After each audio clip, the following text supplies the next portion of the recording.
You are about to hear is the politically bravest thing said in Washington today.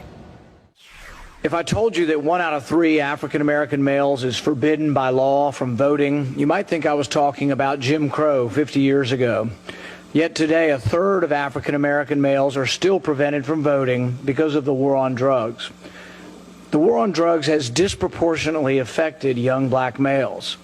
The ACLU reports that blacks are 4 to 5 times more likely to be convicted for drug possession, although surveys indicate that blacks and whites use drugs at about the same similar rate.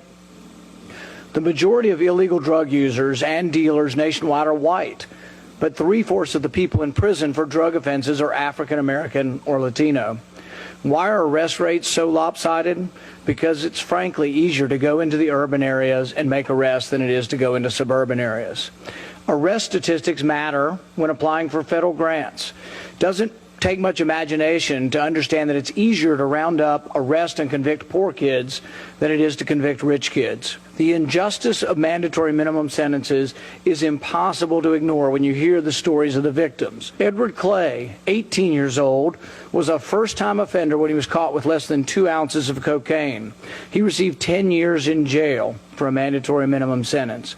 Weldon Angelos, who the chairman mentioned, was 24 years old and was given 55 years in prison for selling marijuana.